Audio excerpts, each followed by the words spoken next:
Good afternoon, everyone, and welcome to the State of Latino Education, hosted by Latinos for Education and the New England Regional Team. My name is Jeffrey Sanchez, and I am the former House Chairs of Ways and Means there in the House of Representatives, and I serve currently as a strategic advisor to Latinos for Education, and I will be serving as your Master of Ceremonies. What an incredible honor to be here with all of you today. It's such a pleasure to be here with you and to collaborate with my friends at Latinos for Education and to honor our legislative champions, district leaders, and educators. I want to first begin by thanking our distinguished speakers, our coalition members in attendance, the education leaders being recognized today for being champions of an equitable education for all students and families. We look forward to celebrating today with all of you. We'd love to be with all of you over at the State House having the event, but we're here and we're going to have a great time really recognizing everybody today and having a good time with it. For those unfamiliar with Latinos for Education, the organization is a Boston-based national education nonprofit focused on developing, placing, and connecting essential Latino talent in the education sector. Today's session of the State of Latino Education event in New England, participants will learn about the state of Latino education and educator representation across the Commonwealth, as well as learn about the efforts to increase educator diversity. As we look to COVID recovery, it is imperative that the investments we make in educators of color be at the forefront. Join us in the conversation with state leaders to keep momentum on educators of color as a strategy towards recovery. And join the celebration as we recognize our education champions and school educators for their contributions in our communities. Latinos for Education has been leading the Educator Diversity Coalition, which has worked with key stakeholders to create both a policy and practice change agenda that will fundamentally transform educator diversity within our state and absolutely set examples for across the nation. Today, you will learn about how you can get involved as well. First of all, I want to highlight those representatives and senators that are with us today. We have Speaker Mariano through his office, State Representative Alice Pice, Representative Kevin Honan, Representative Paul Tucker, Representative Carol Doherty, Representative Patricia Duffy, Representative Nika Lugardo, Representative Jake Oliveira, Representative Mike Connolly, and Representative Kate Lipper-Garabedian. We also have and are honored to have Senator Jason Lewis. We have Senator Adam Gomez, uno de los nuestros, Senator Michael Moore, Senator Ann Goby, and Senator Brendan Crichton. And we also are honored to have the office of Congressman James McGovern that's represented here with us today as well. Thank you all for being with us and participating.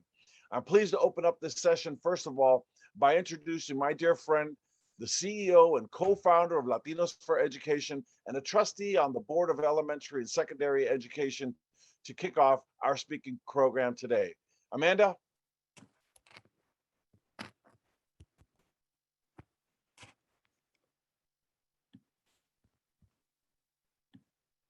Good afternoon, and thank you, Jeffrey, for being not only a good friend, but our MC for today. I'm so excited to be here.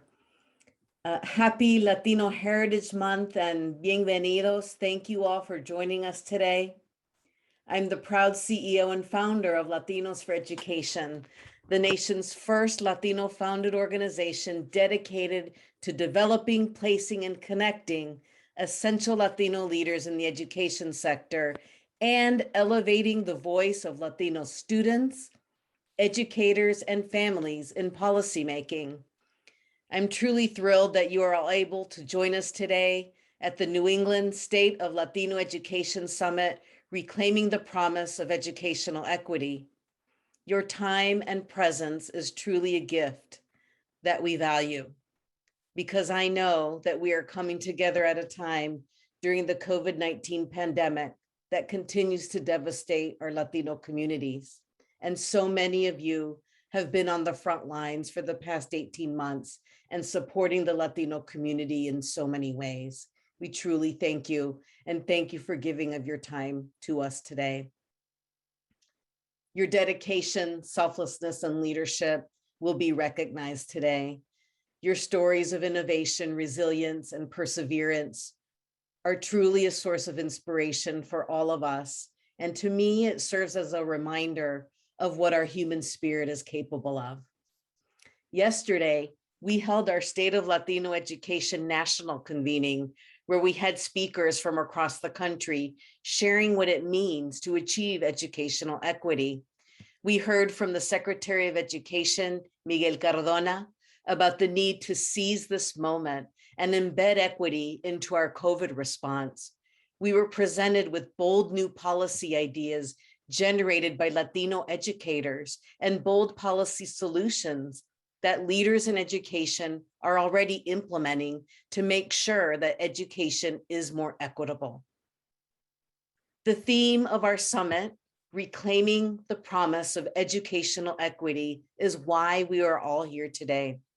A theme that is more relevant now than ever, as this promise has been greatly threatened by COVID-19, and which, as we all know, has only exacerbated the inequities that we already knew were present. We are at a crossroads and have a choice to make about what we will do now.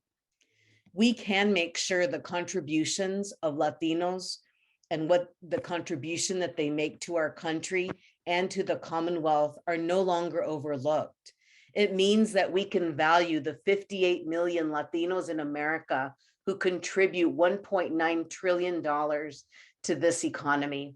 It means we can invest in Latinos as the engine of growth and prosperity for our country and in the Commonwealth.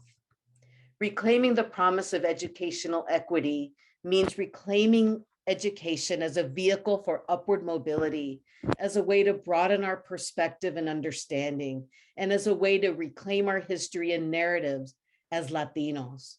But to achieve that, it will take all of us.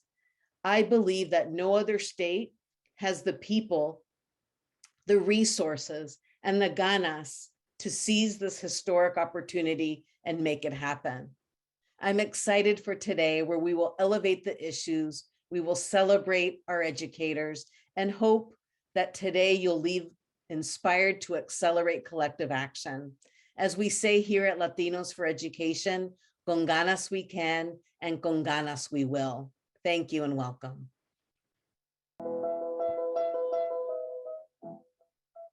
5 years ago, Latinos for Education was created to put forth a new vision for what equity in education could look like for Latino children. Latinos are the key to prosperity for our nation. The cornerstone to prosperity in this nation is education. My family came to the US for this very reason, and this immigrant ideal fuels me every day. Massachusetts has long been held as a national model when it comes to education and education outcomes.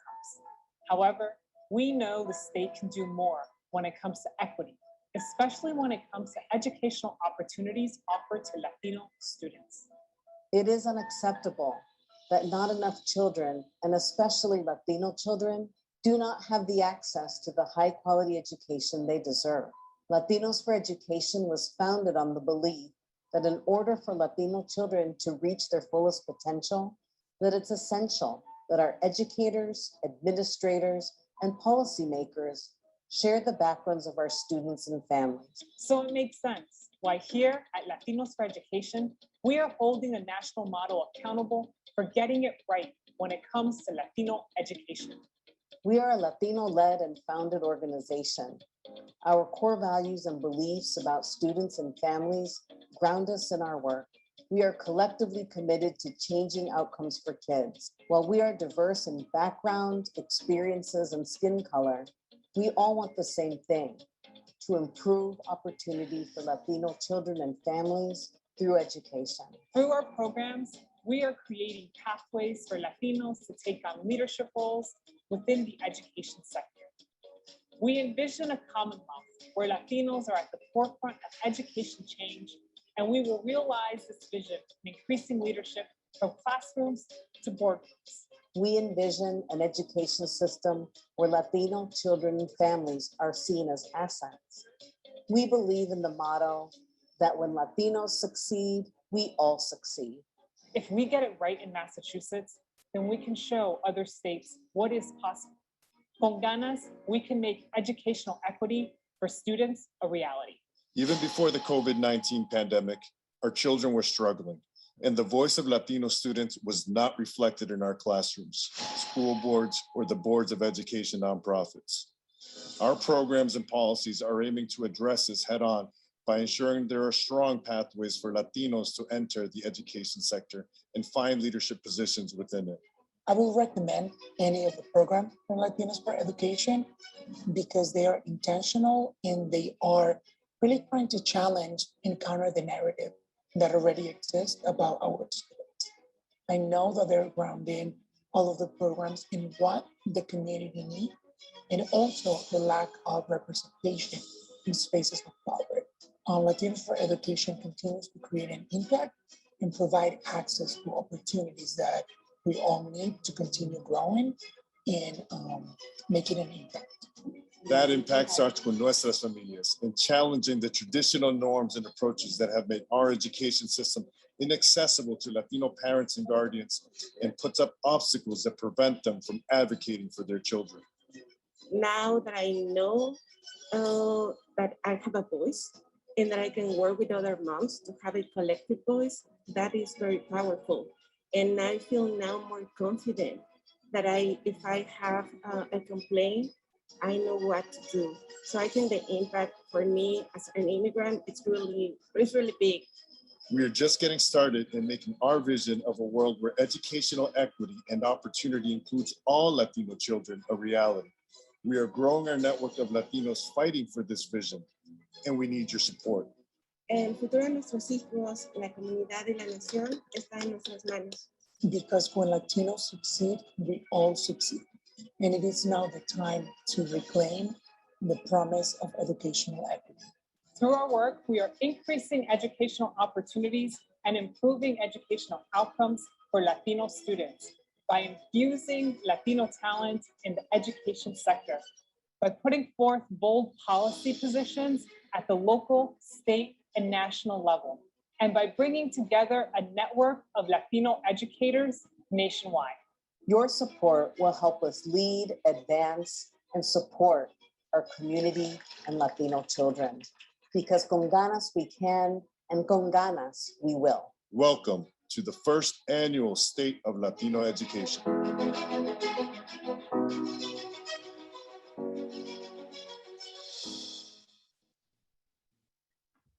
Buenas tardes y feliz mes de la herencia latina. My name is Lorena Lopera, and I serve as the Executive Director of Latinos for Education New England. I'm so proud to be here with you today. I'm a Latina, I'm an immigrant to this country, and I grew up as an undocumented child, a former English language learner, and I owe my success to my family and to the educators in my life. Today, we get the opportunity to spotlight the people going above and beyond, to say to them, we see you, we appreciate you. You are making a difference in all of the lives and all of our lives by investing in our children, by investing in our future. So, whether you are a current supporter or we are new to you, I am thrilled that you are able to join us today. Wherever you may find yourself at this moment, in your classroom, in your office, at home, in the car, or picking up your kids from school, we are grateful for you sharing of your time with us to celebrate our education champions. I'd like to start off by thanking our sponsors, our lead sponsor, the Chan Zuckerberg Initiative, our Ignite sponsor, Boeing, and for their generous contributions. I'd also like to thank all of our other event sponsors, many of whom are here with us today. Thank you to everyone who generously supported the State of Latino Education Summit. And if you haven't already become a supporter, don't worry. We will happily take a gift at any time. So keep us in mind for your philanthropic giving. At today's event, we are excited to share with you the work at Latinos for Education, to give an overview of our advocacy work being done around educator diversity, and to move into our awards section to recognize the legislative champions, our incredible Latinx district leader, and those who make the world go round for our children and families, our Latinx educators, los profes, las profes. We're so grateful for you. And before we dive in, just want to give a bit of context about our conversation today by talking about Latinos for Education and how our mission has recently evolved. We recently expanded our mission to specifically name our focus on policy and advocacy to advance Latino educational equity. Our policy and advocacy work was accelerated as a result of the urgent needs due to the pandemic. We heard so many stories about the impact of this pandemic on our community. Sadly, with many leaders who don't necessarily share our backgrounds and our lived experiences, surprised or aghast to what was happening. As a Latina, I was seeing devastating impacts of not having Latino community voice at the policy-making table, whether that was about school reopenings, tech equity, or educator diversity. And moving forward, Latinos for Education wants to be sure that we are Latino leaders in both practice and policy change. Latino students will represent 1 in 3 public school students nationally by 2025. My own children and many of their peers are a daily reminder of this. Already in the Commonwealth, 22% of students identify as Latinx, and our numbers continue to grow. In the recent census data, 52% of our nation's population growth in the past decade was due to Latinos. Latino children, our children, hold the key to the future of our nation. And clearly, the present and the future of the Latino community matters to all of us here, but the vitality of this growing community should really matter to everyone, because the prosperity of this country is tied to our community's outcomes. As Amanda said, when Latinos succeed, we all succeed. Unfortunately, our numeric power has not translated into political, economic, or social power. Despite the historical roots of our community in this country and the long-standing struggle to ensure educational equity, Latino students continue to lag behind other student populations and face numerous barriers to equitable opportunities. There are many factors that contribute to the unequal outcomes of Latino students: underinvestment, institutional and systemic racism, biases, unresponsive practices, repressive policies, and underrepresentation are among key factors that contribute to current inequities. As I mentioned before, 22% of students in Massachusetts identify as Latinx. And as you can see in front of you, a huge disparity exists with teachers, admin, and leadership. We know that this number is greater across many districts. And the implication of these statistics is that a Latinx child in Massachusetts may never encounter a Latinx teacher between kindergarten and 12th grade. They may never encounter a teacher who can fully communicate with their caregivers, who shares excitement over the same language or culture, and who can truly serve as a reflection or role model. And the end result is that few Latino students are being prepared to succeed in school, careers, and life. Now, before I go into my next point, just think about one teacher that made a difference in your life. Write that teacher's name in the chat. Think about that one educator who really made school and life really come to life for you. I know I'm not the youngest person in the room.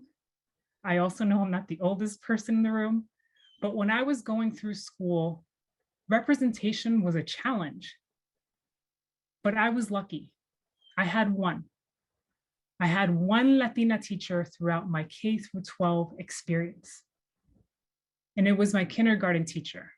She taught a class of mostly immigrant, Spanish-speaking children, and I remember learning so much from Miss Award.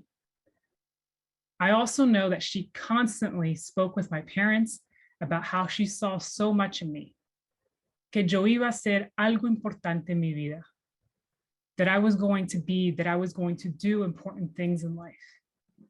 And as my kindergarten teacher, she instilled the confidence and skills in me while supporting my family understand how to navigate the education system. I think of Miss Award often, and I am so grateful for her being in my family's life. When we look at representation across the state of Massachusetts, we see that there are a lot of disparities amongst a variety of different demographic groups.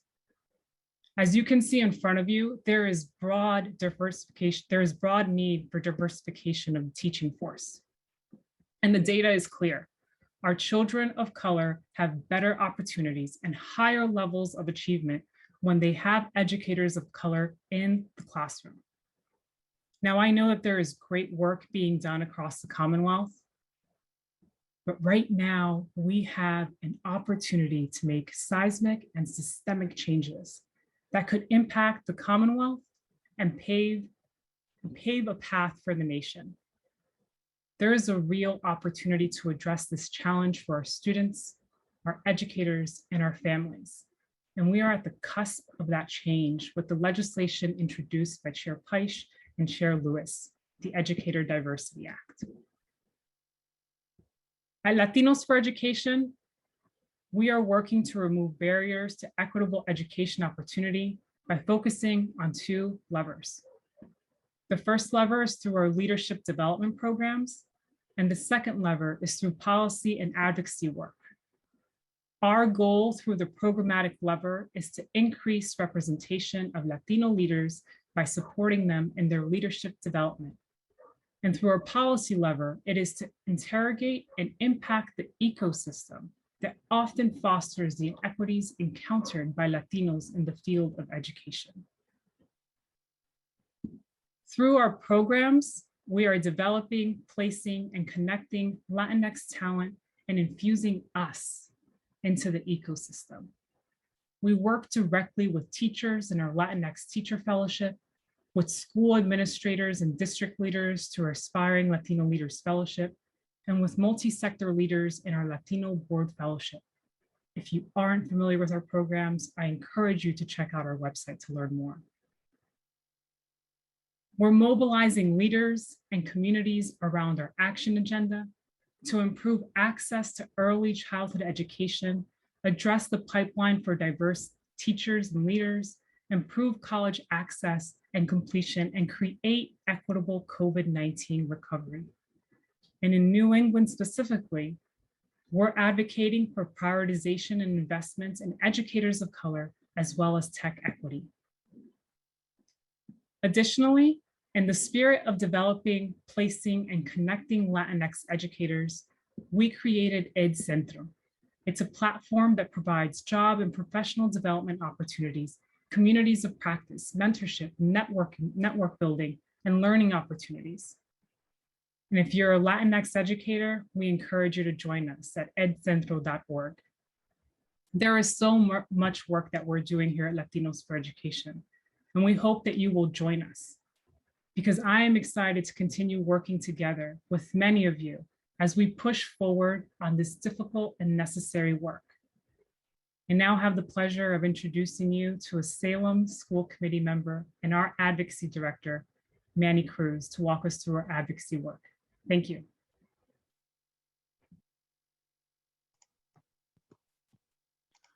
Oh, little glitch. Thank you, Lorena. I also want to acknowledge that we've now been joined by my friend and former classmate, State Representative Jessica Giannino. Gracias, and thank you for being here.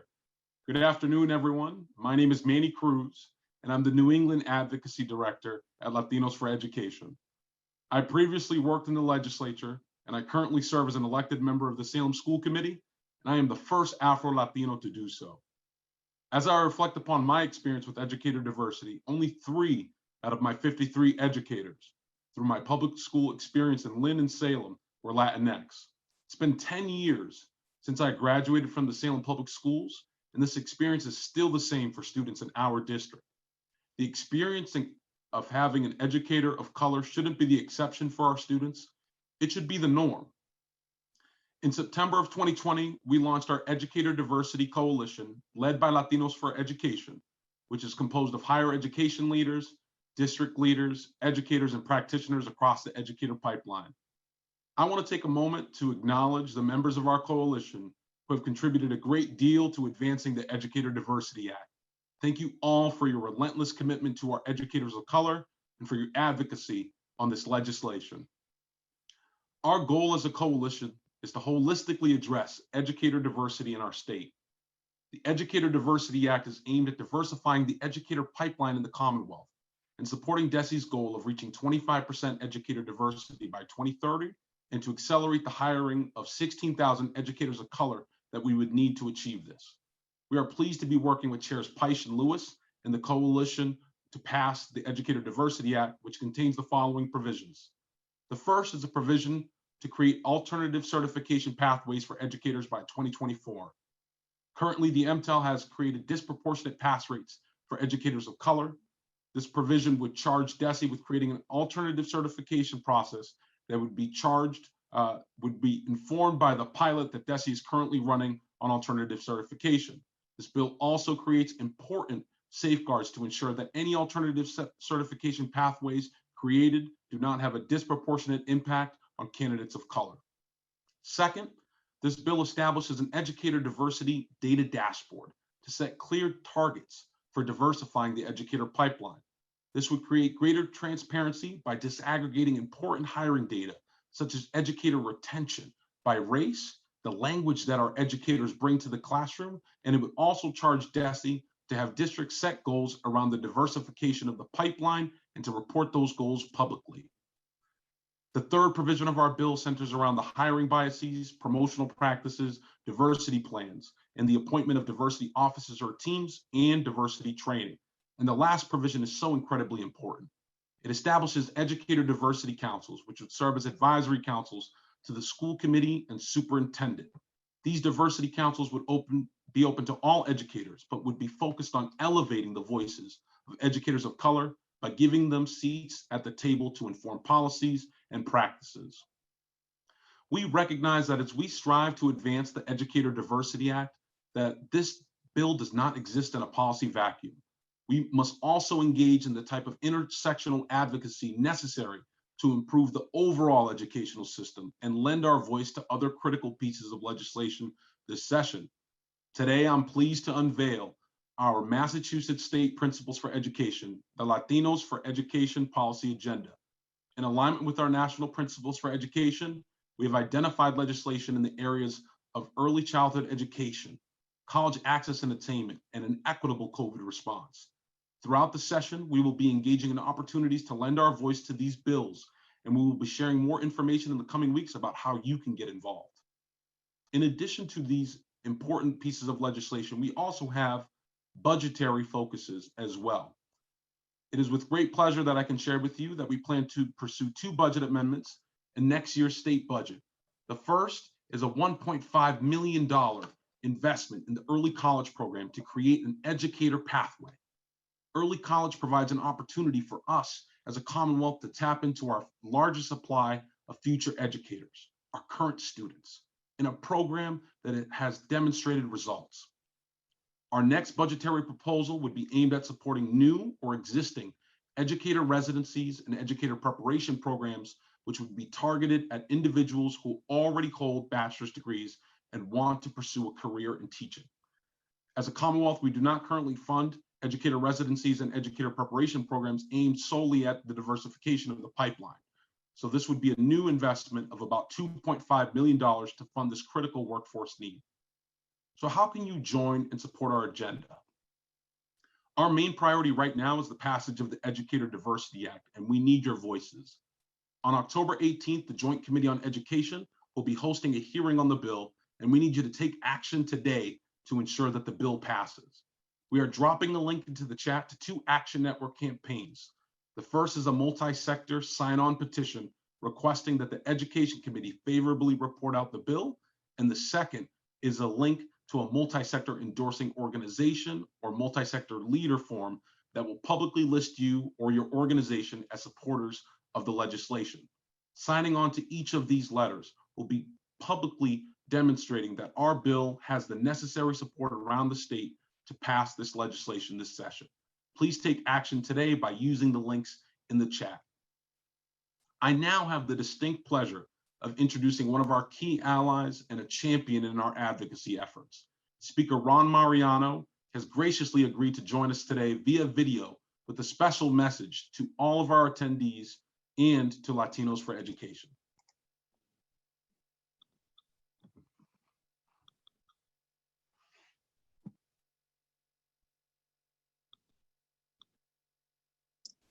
Thank you.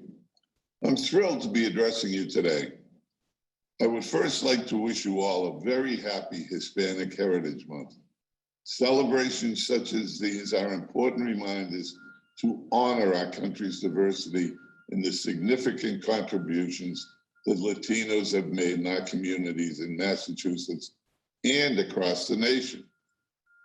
Latinos for Education plays such an important role in our educational system, ensuring that we have Latino leaders and role models in our schools so that every child can see someone who looks like them in a position of authority.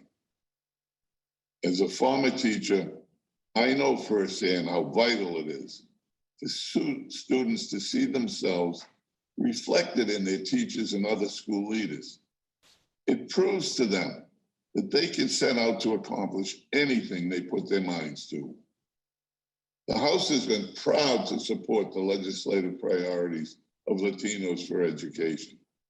In our most recent budget, we funded early college programming at $5 million, a meaningful increase over the previous year. In the FY21 budget, we created the Broadband Equity Commission, which was charged with studying equity and access to telecommunication services for students and families in the Commonwealth. This commission includes a representative from Latinos for Education, and its creation is a direct result of your advocacy efforts. The commission recently kicked off its first meeting, and I look forward to learning about their findings. And in 2017, the legislature passed the Look Act, which gives school districts more flexibility in the language programming they provide to English language learners. Both provisions ensure that the Commonwealth provides equitable educational opportunities for our Latino students and gives them a fair chance to succeed in their higher education endeavors and in their adult lives. I'd like to congratulate the legislative champions who are being honored today, Senators Lewis and Gomez, and of course my colleague in the House, Alice Peisch. We have all made such important contributions in ensuring our educational system is one that works for every student. I'd also like to congratulate all the district champions being honored today. Thank you for all that you do for our students every day. I hope you all enjoy the celebration today. Thank you.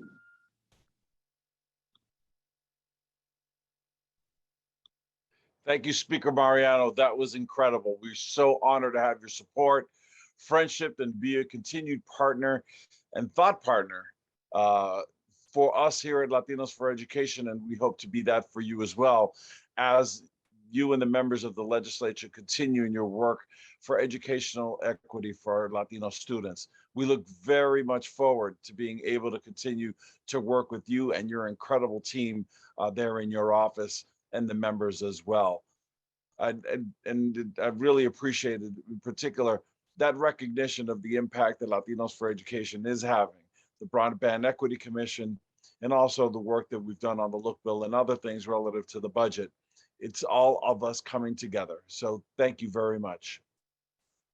So right now, it's my great pleasure that I get to introduce a great friend of mine who is the Honorable Chair of the Massachusetts Black and Latino Caucus, and that is my friend, Chairwoman Representative China Tyler. Chairwoman Tyler is both a dear friend of mine and someone who I had the pleasure of working with when I was a member of both the House and also the Black and Latino Legislative Caucus. She's been a leading voice for the need to empower educators, to diversify our teaching ranks, and so many more issues that affect everyone here in the Commonwealth. Thank you so much for lending your important support and voice to this program. Chairwoman Tyler.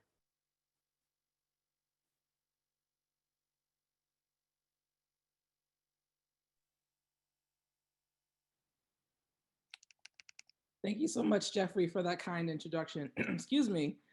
It is such a pleasure to be able to be with you all today, especially during Hispanic Heritage Month for the state of Latino education.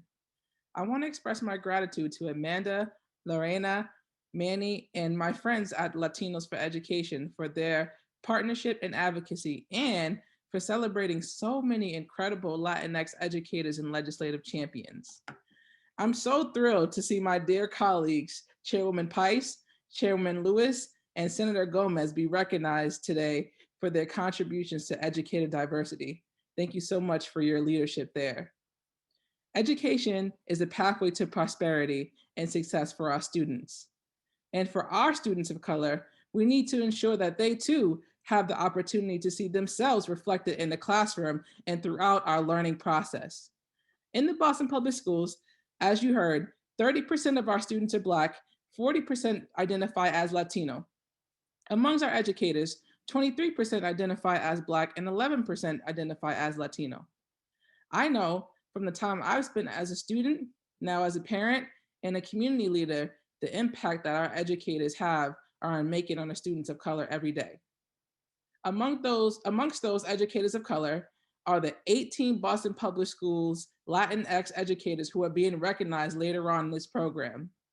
As I read through each of their nominations, I was proud of the ways in which they have all contributed to the schools and to their communities through changing the lives of students and advocating for their colleagues. In particular, I want to highlight one contribution, Mr. Filberto Santiago, who was a math teacher and an educational leader at the Timothy Middle School right here in Roxbury. Mr. Santiago is described as possessing the love of his students and families to whom he frequently communicates with, especially those of Latino descent. Additionally, he is a trailblazer within the Timothy Middle School and in the district, and is always willing to use his Spanish to translate and interpret, which ensures that the school is fully accessible to Latino families. He currently serves on an instructional leadership team and is also a member of DESE's Committee for Math Instruction. Mr. Santiago, it was with great pleasure that I prepared a citation on behalf of Speaker Mariano and the House membership for your recognition for your remarkable contributions to the Boston Public Schools and for exemplifying educational excellence. And I wanted to share that here with you. And if I can just read it really quickly, and I'll make sure that you get it as soon as possible. The Commonwealth of Massachusetts, be it hereby known that the House of Representatives offers its sincerest congratulations to Mr. Santiago for your contributions in education and engagement to the Latino students and families throughout the pandemic, and your inclusion in the Latinos for Education for Excellence ceremony at the State House virtually for Latino education, signed by myself, your state representative, Speaker Mariano, on this day in October 2021. Thank you so much for your service to our community. And thank you to the team at Latinos for Education for allowing me this moment to recognize such a remarkable educator. Thank you so much. And I look forward to your continued partnership. And congratulations again, Mr. Santiago. I'll see you soon. Thank you, Chairwoman Tyler, for your remarks, your spirit, your heart, and everything you put into the job every single day. You're a force, and we love you to death and wish you the best. I'm pleased to introduce our next guest speaker, a great friend of mine who sat in front of me when I was on the House floor, State Representative Frank Moran, who represents the incredible community of Lawrence, Massachusetts. Representative Moran is the highest ranking Latino official in the House of Representatives, and he's been a leading voice in the legislature for the communities of Lawrence and Methuen, and on the importance of diversifying our public education workforce, among other issues. He's the former chair of the Black and Latino Caucus, and he previously served as the city council president for the city of Lawrence. Leader Moran, I'm so proud to say Leader Moran, and we're so thrilled that you could be here with us today. Dale, mi hermano. Gracias, Jeffrey. Thank you for the kind introduction. And to my friends at the Latino for Education for extending the invitation for me to be here with you all today. As a co-sponsor of the Educator Diversity Act, I'm honored to be here. Here in Massachusetts, over 40% of students in our public schools are students of color. However, only 8% of our teachers are educators of color, with this representation gap being the largest for Latino students. You see, although 22% of our students are Latino, only 3% of our teachers are. Aquí en Massachusetts, más del 40% de los estudiantes de nuestras escuelas públicas son estudiantes de color. Sin embargo, solo 8% de nuestros maestros son educadores de color. Y esta brecha de representación es la más grande para los estudiantes latinos. Verás, aunque el 22% de nuestros estudiantes son latinos, solo el 3% de nuestros maestros lo son. This disparity is much more than a representation and diversity issue. It is a matter of academic success.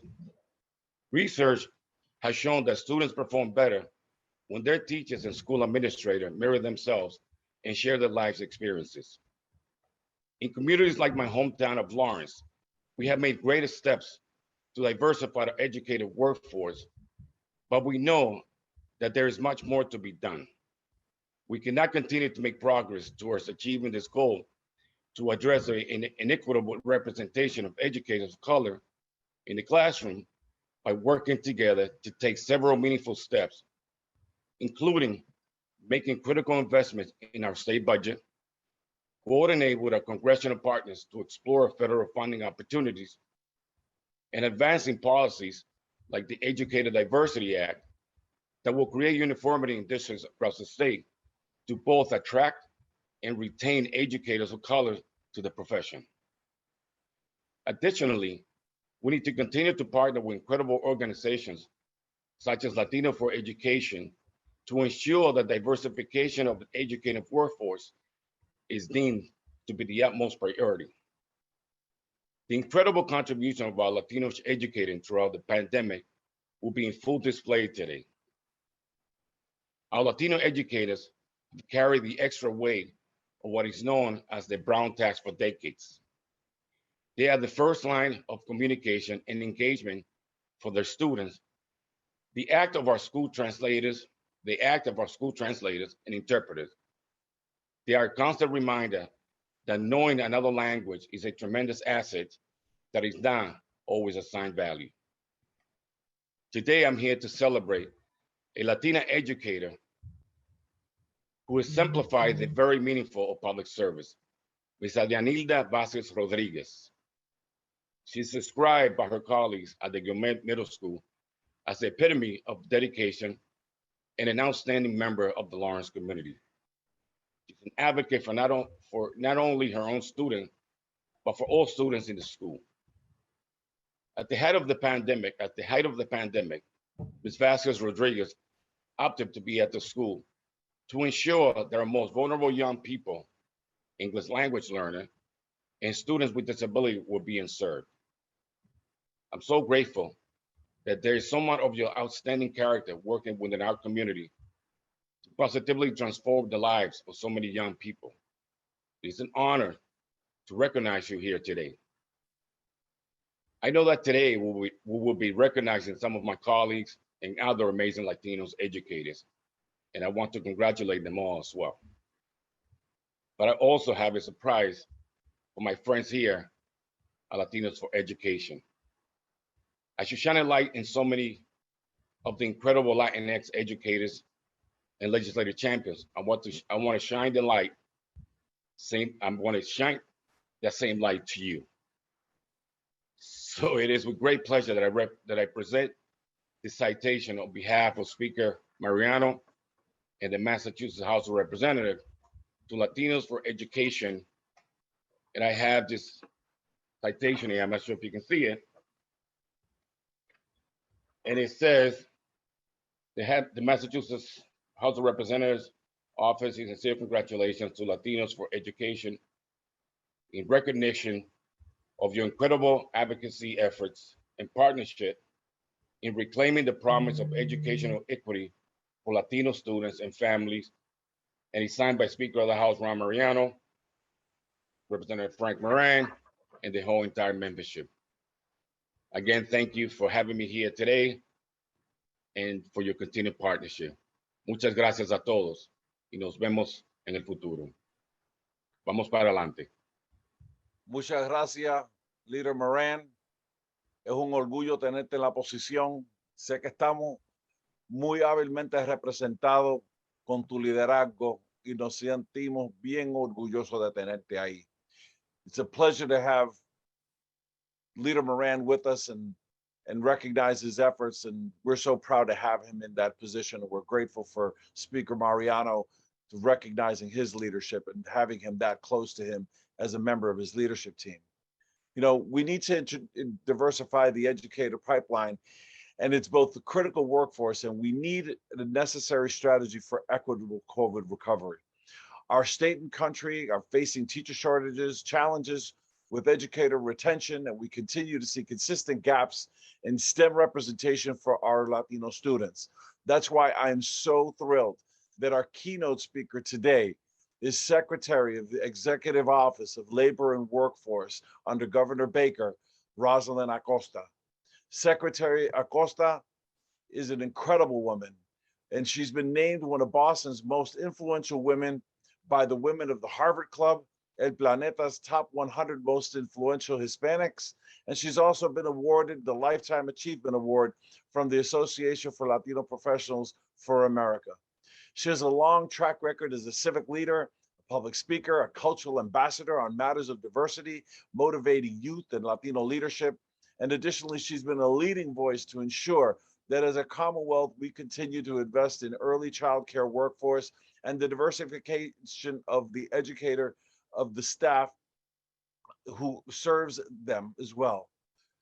She's also an incredible woman in that she's had so much of, she's had to rebuild so many parts of our current systems in this, during this pandemic, relative to the unemployment system and so many other parts that so many people don't understand. And I'm so proud of her achievements because her efforts have made the difference in so many lives across the Commonwealth. And I'm so proud to be able to say that we have Secretary Rosalind Acosta here with us today. So please, Secretary Acosta, it's all yours. Muchas gracias, Jeffrey. With that introduction, I should quit now. But thank you so much for having me here today. It's such a pleasure. And I want to thank all the speakers and organizers. Amanda, you're incredible to have founded such an incredible organization. I want to thank all the attendees for joining us on this important conversation about reclaiming the promise of educational equity. I also want to recognize the dedicated staff at Latinos for Education for their work in supporting Latino education leaders and their career pathways to highly influential roles and opportunities. More Latino talent is finding its way into positions of influence in the education sector because of you. This year's Adelante Award winners also deserve our gratitude for their significant contributions in advancing educational equity while working to enhance the experience of Latino students. A big congratulations to pre-K teacher Marjorie Pita from the Rafael Hernandez School in Boston and founding school leader Dulce Negreros from the KIPP Mosaic Academy in Houston. And to more than 30 Latino administrators, educators, and educational leaders who are being recognized at this event, I sincerely thank you for your remarkable impact on your schools and communities in Massachusetts. Some of you know that I have a personal connection to the value of teachers. My parents were educators from Cuba. After arriving in this country, they spent many years working in factories as they taught themselves English to regain their educator credentials. And after 12 years of landing in this country, they were back to their teaching vocation. So I am deeply committed to increasing Latino representation in education and across all industries, because I know the value this brings to the greater community. The US Census data for 2020 shows that Massachusetts is becoming more diverse. The Latino population grew from 9.6% to 12.6%. And much of this population is highly concentrated in a few of our cities. For example, Lawrence has the highest concentration of Latinos in Massachusetts at 82% of its total population, followed by Chelsea at 66%, Holyoke at 51%, Springfield at 47%, and Lynn at 44%. The pandemic has exacerbated existing inequities in these cities across the Commonwealth, and disparities are seen not just in education, but in housing and the workforce. All of these are very closely tied. And this is why Governor Baker created the Workforce Skills Cabinet, which aligns the executive offices of education, labor and workforce development, and housing and economic development to support a comprehensive economic growth agenda to benefit all corners of the Commonwealth. The cabinet is charged with creating and implementing a strategy to ensure that individuals can develop and continuously improve their skills and knowledge. Together, we work to meet the varying hiring needs of employers across the Commonwealth. Looking at the workforce, Latinos represent a large percentage of those in lower wage jobs like retail, accommodation and food services, administrative support, and waste management.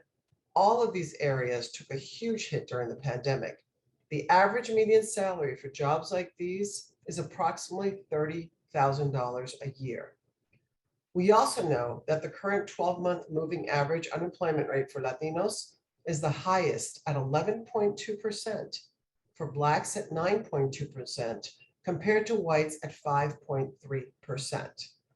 Higher paying jobs often require college degrees, and these jobs are better suited for working from home. We saw this during the pandemic. So closing the equity gap in education is going to be critical.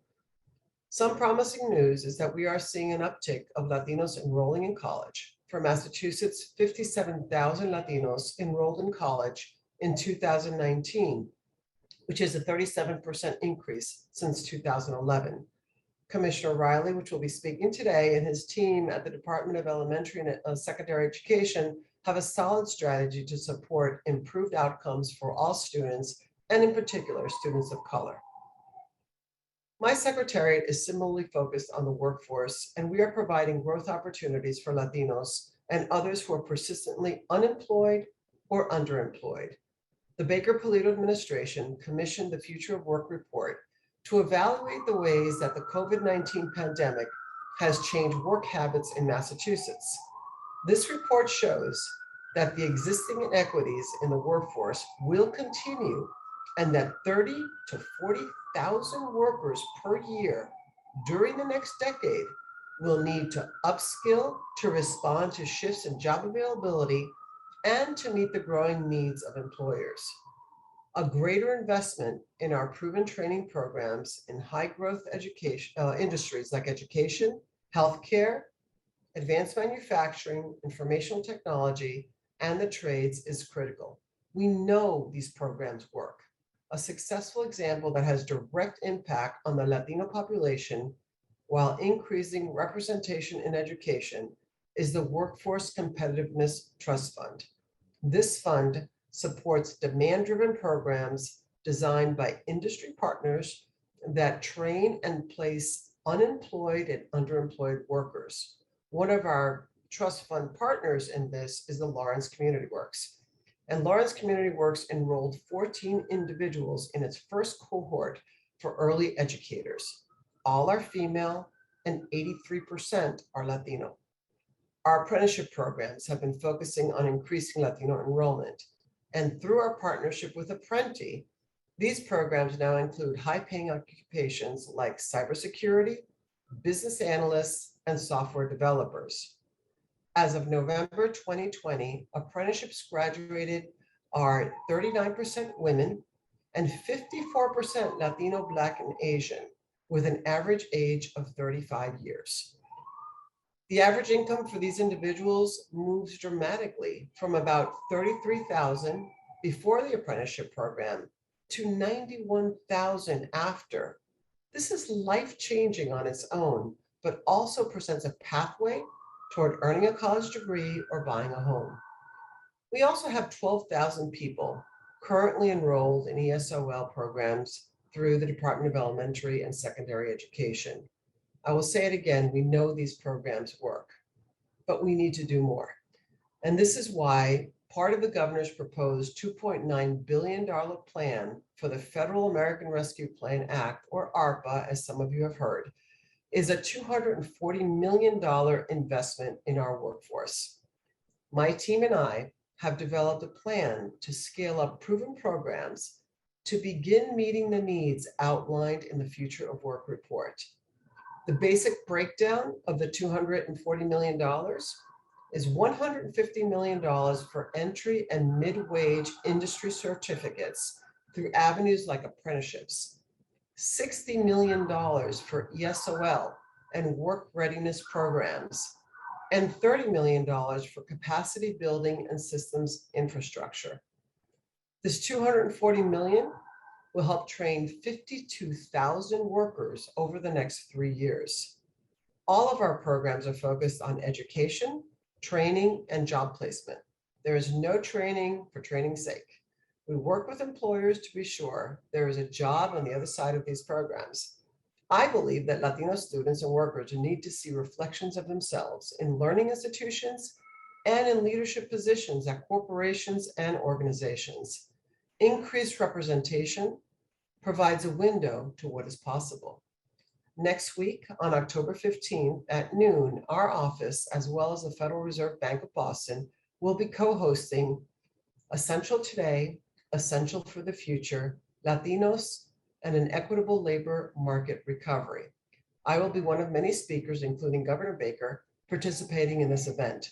Our chief economist will be showing our new diversity dashboard that presents labor, education, job opportunity, and housing data for the Latino population. I invite you all to join us for this virtual event. And if you'd like more information, please go to the Federal Reserve website at bostonfed.org. So I want to close with this thought. Increasing the representation of Latino educators and business leaders is a crucial step in helping to address existing inequities. To this day, my parents' former students will stop me to tell me how influential it was for them to have Cuban teachers. They didn't feel alone in their class. Instead, they felt empowered. I want to commend the work being done by Latinos for Education. As we saw earlier, we have a lot of work to do, but with our growing demographics, we need to continue accelerating our efforts. Let's keep this momentum going. Thank you and enjoy the rest of the program.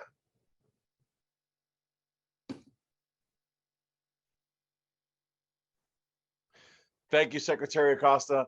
You remain such an inspiration to so many Latino leaders here in the Commonwealth, and we're incredibly grateful for your commitment to building the future educator workforce in the Commonwealth and for being such a champion of the important representation we have in need in the workforce.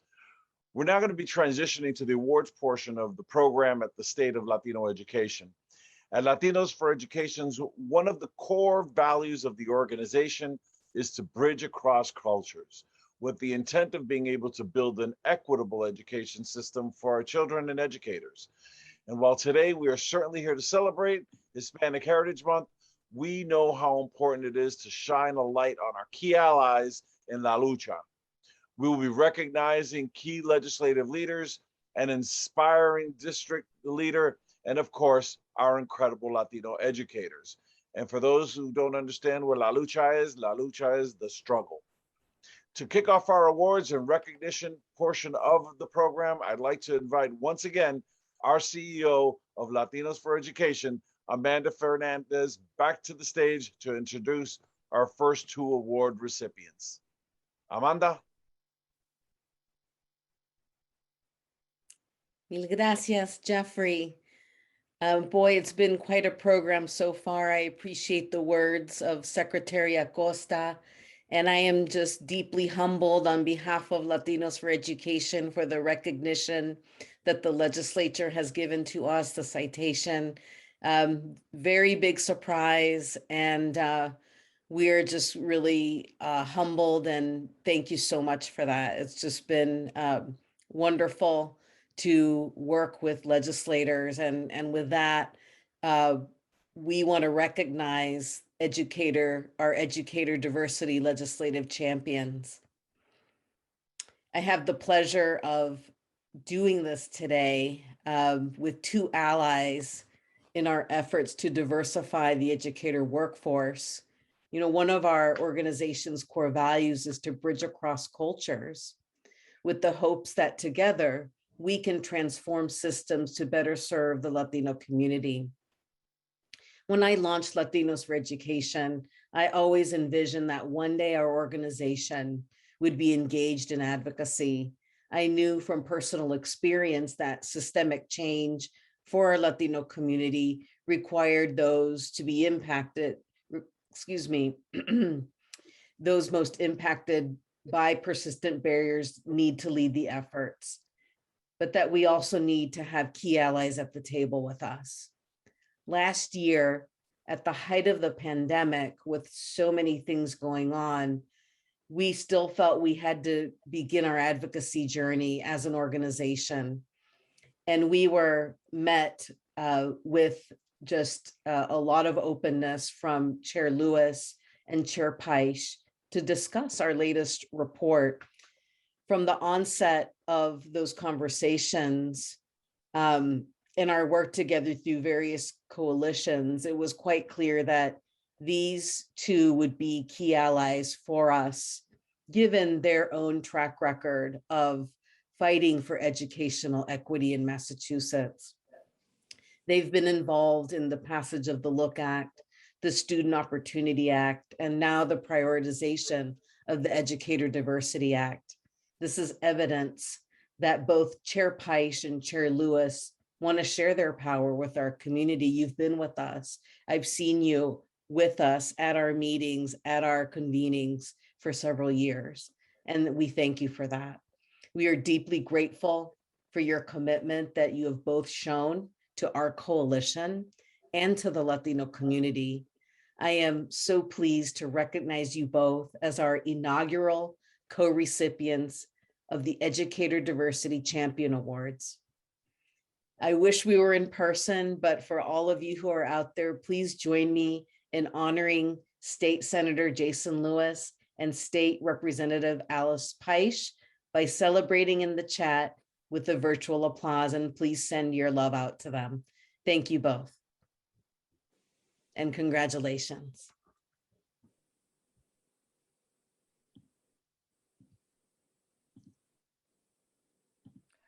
Thank you very much, Amanda, for those very kind words. Most of my prepared remarks I'm going to set aside because they have already been made by many of the speakers. We all know that the representation of teachers and administrators does not reflect the communities that they teach and how important it is and how the research shows that it makes a huge difference. So what I'd like to do is focus on how important I think your organization is. Jeff and I came into the state legislature together back in 2003. One of the first things that we voted on was to change somewhat what was known as the UNS initiative that had been passed, unfortunately, in the same election cycle that we were elected, despite our own opposition to it. And how many years later, Jeff? We finally repealed it. There was not an organization like Latinos for Education during those, what was probably about 15 years that it took us to replace the UNS initiative with the Look Act. I can recall Jeffrey coming to see me maybe was probably right before COVID, maybe a little bit before then, maybe a year before. And he said to me, so when you're working on education issues, who do you go to? Is there an organization that advocates for the Latino students? And I said to him, I go to you. You're it, Jeff. And then he started to tell me about Latinos for Education and their desire to engage in advocacy. And in the very short time, as Speaker Mariano pointed out, the creation of the Broadband Commission, that was, I would give 100% of the credit for the creation of that commission to your organization and the incredible advocacy that you did to ensure that that got through. And that's going to benefit huge numbers of students, not just your own constituents and stakeholders, but many rural communities, in addition to the urban areas that are underserved. So I think it's so apparent how important this organization has become in such a short time. And it's incredibly helpful to us as legislators to have a group that has credibility that we can go to and know if we ask a question about how's this working, what are the problems, what do you see as things that need to be addressed, that we have people who we can trust and will get good information. So I don't want to take up too much more time, but I'd just like to make a few points that I think are important. You know, there has been progress, not just on the Look Act and on the commission and on the funding, as was pointed out, for the early college program. But look around us right now. We have Amanda Fernandez is on the State Board of Education.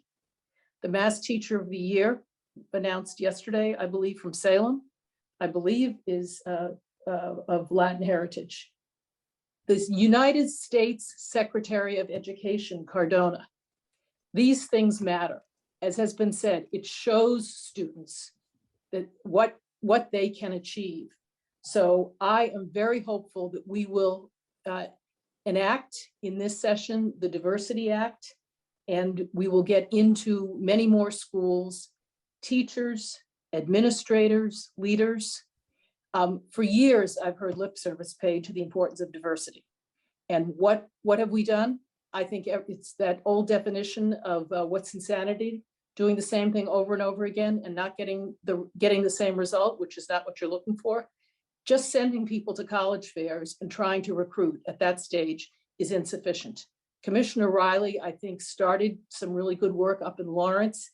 And if we get this legislation through, then we can build on that, and that will make an enormous difference, I think, for students of all backgrounds.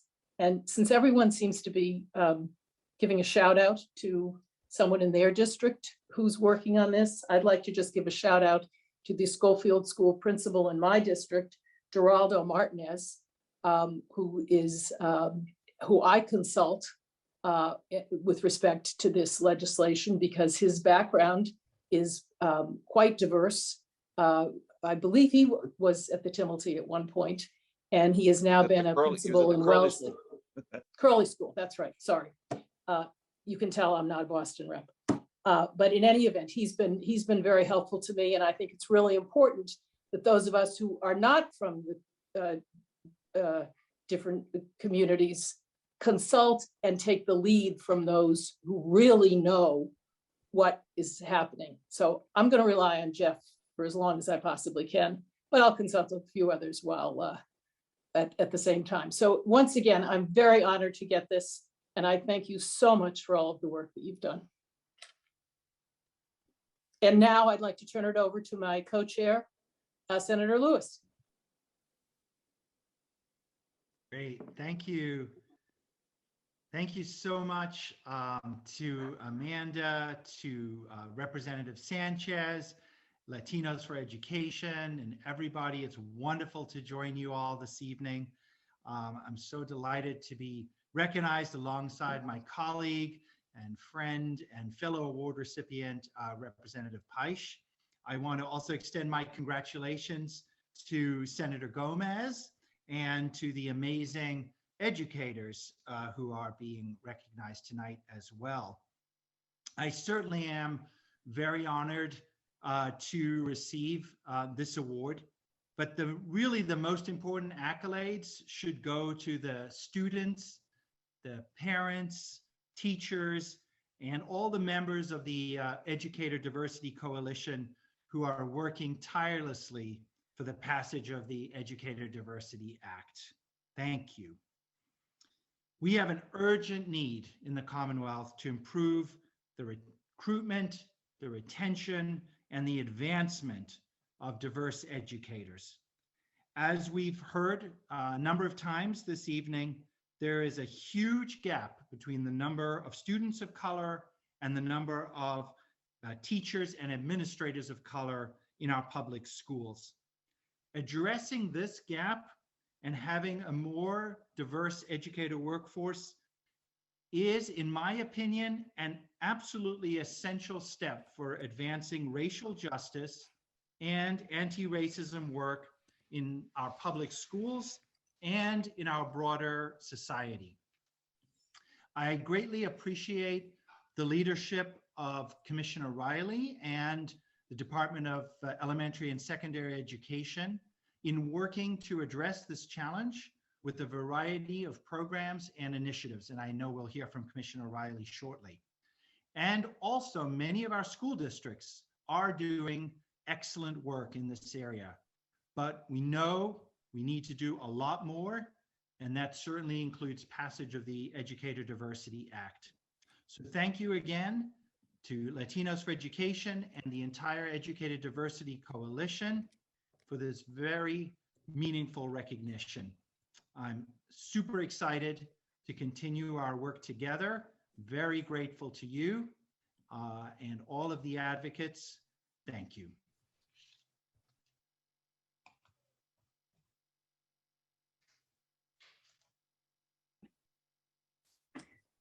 Thank you so much, and congratulations again, Chairs Peisch and Lewis. We are deeply appreciative of the work that you're doing with and for our communities.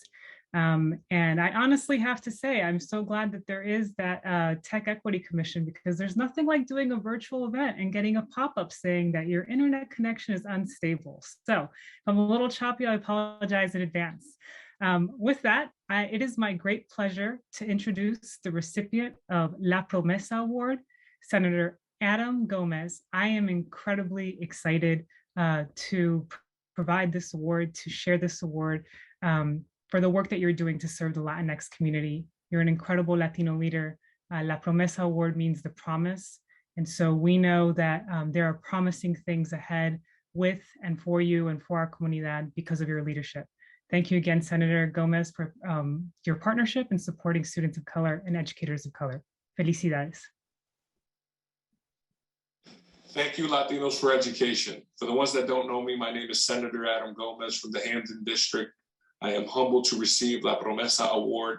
Lorena, thank you for that introduction. Very heartwarming, and honestly, very humbled to receive this award.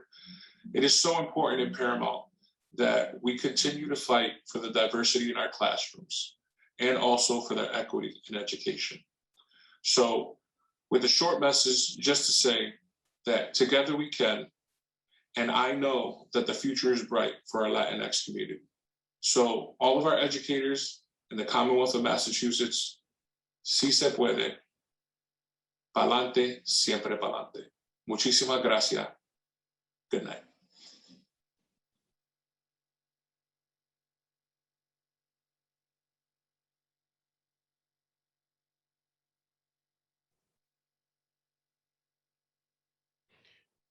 Senator Gomez, I'm so proud of you.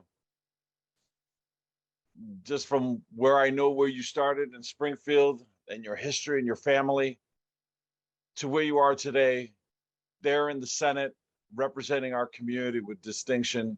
So much of us, all of us are so proud of you. And I knew that that day would come that that I'd be shining a light on you in this type of setting. Feliz Día de la Herencia Hispana y pa'lante, mi amigo, mi hermano. Right now, I have the distinct pleasure of introducing our next guest and our next partner. the Commissioner of the Department of Elementary and Secondary Education, Jeff Riley.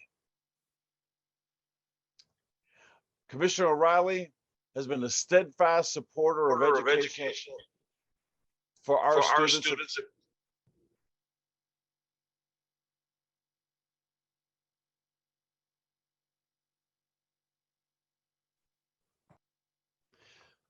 I guess I wasn't. I didn't mute. I was muted. So I have the distinct pleasure of introducing our next guest, Commissioner of the Department of Elementary and Secondary Education, Jeff Riley. Commissioner Riley has been a steadfast supporter of educational equity for all of our students of color, and during his time as the receiver of the Lawrence Public Schools, he also prioritized diversifying the educator pipeline. This priority area has continued to be a focus of his department, and as he and his teams have invested tremendously in new initiatives, technical supporting, and needed funding to address the educator diversity. I invite Commissioner Riley to the stage as we begin to open up this portion of our program in which we're going to be honoring Latino education leaders and educators. But before that, Commissioner Riley, I'm just honored that you were in my district when I was a state rep there at the Tobin School and making a difference, and to see your ascent in the way that it is really, really, really heartwarming, and I'm excited to continue to see your success on behalf of all of our students. Thank you so much, Jeffrey, and thanks for all the work you've done over many years for all of our kids. You and I know each other from Boston, obviously, but you've always been focused on all the kids in Massachusetts. I would be remiss if I didn't thank Amanda Fernandez, who is one of my bosses on the Board of Elementary and Secondary Education, for inviting me tonight. She and I think James Morton, who's also on the board, have really been champions in the work and supporting me at the department to make sure that diversifying the teacher and leader corps is a priority at the state. James is fond of saying, if you can see it, you can be it. And what he means by that is there is an effect. Kids are always watching. And if they see people in positions of leadership, they feel like they can be one of those people too, and it matters. And let me be clear, the research backs this up. It is compelling that having teachers of color and leaders of color has a positive effect on all kids, but in particular, kids of color. And so we know this is an area we have to go. Leader Moran talked earlier about the numbers, and they're dead on. 40% of our kids are kids of color, but only 8% of our teacher force is. We can do better. So when I came 3 years ago to the commissioner role, this was a priority for me. And it started with the document we put out, Our Way Forward, where we listed some of the research-based strategies, including diversifying the teacher corps as one of the top strategies that we wanted to take on. Since then, we've put out over $6 million to school districts to help them enhance and strengthen their teacher recruitment efforts. These funds allowed for things like signing bonuses, relocation assistance, financial support for things like MTEL, exam vouchers, and other opportunities to really make teaching an attractive vocation that people wanted to go in. It's a competitive market out there, and we need to really work intentionally to bring our kids back and to become teachers. And I think that's really important. We've got another $3 million in FY22 planned to continue to support these efforts, and additional dollars will continue in the future. Prior to becoming the commissioner, I had the opportunity to work in Lawrence, where we were able to nearly triple the amount of Latino employees and teachers in the district. And Lawrence during that time made some gains with its graduation rate. The dropout rate went way down. The MCAS scores were up. We have brought back arts and enrichment, and people always have different opinions of why that happened. But what I always say is people overlook the secret sauce, which I believe was the diversification of the workforce. And there were champions. This was not really my work. I want to be clear. This was a community effort. Champions like Dan Rivera, Frank Moran. These were people that cared deeply about the community and worked hard and saw all the talent that was in Lawrence. And we were able to really bring those people into the education space. And I really think it made all the difference. Another program I just want to talk about briefly, which is something we did to recruit our former high school graduates who had graduated from college back is the NACA program, which is the Neighborhood Assistance Corporation of America. And we were able to get some of our Lawrence High grads who may have graduated from UMass Lowell in engineering to come back to Lawrence and be teachers for us. And we were able to get them into this NACA program where they were getting a mortgage for, if the average rate today is 4%, we were getting mortgage rates for 2% with no down payment, no closing costs. And the payment was actually cheaper than it would take to rent in Lawrence. And so we were kind of reseeding the community with people that really care deeply about Lawrence and the schools.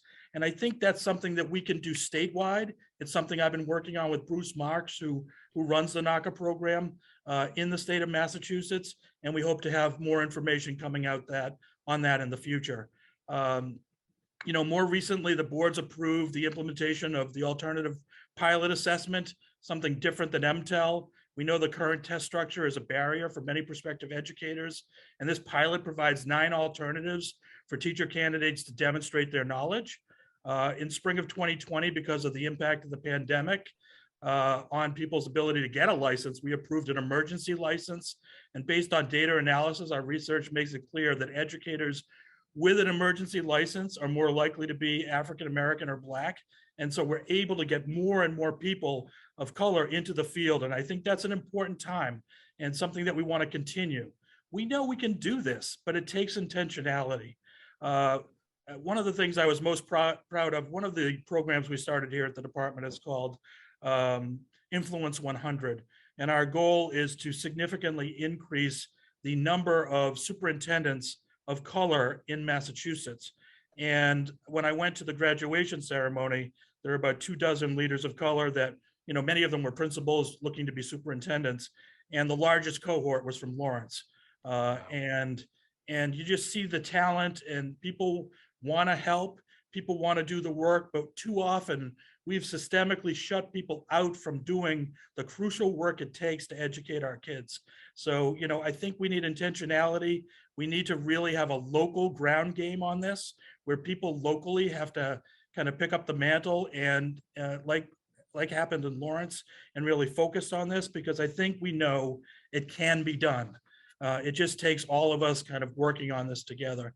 Alice Peich was right. We were able to announce yesterday with the governor that Marta Garcia from Salem is named the Massachusetts Teacher of the Year.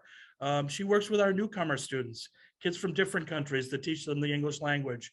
And the kids were so excited to talk about the impact that Ms. Garcia has made. But as I said when I spoke yesterday, I didn't need to hear what the kids said. Everything was spoken because they were running up and hugging her every time they saw her, right? And so kids have an amazing detector for who is really there for them. They know right away if you're there for them. This was a teacher that is literally changing lives and has spent a big chunk of her career training the next cadre of teachers in her district. So, at the end of the day, I think we can do this work. I'm honored to be doing it with you and for you. I look forward to continuing. And I just want to say, before we move on, that when I was a principal 100 years ago in Boston, I was colleagues with Almi Albeta, and Almi was the principal at the McKay School, and she was obviously significantly younger than I. I think she was in her early 20s and I was in my 50s. But she did such a great job. I was always blown away when I went to visit her school. And then later, we got to be academic superintendents together and work really closely hand in hand.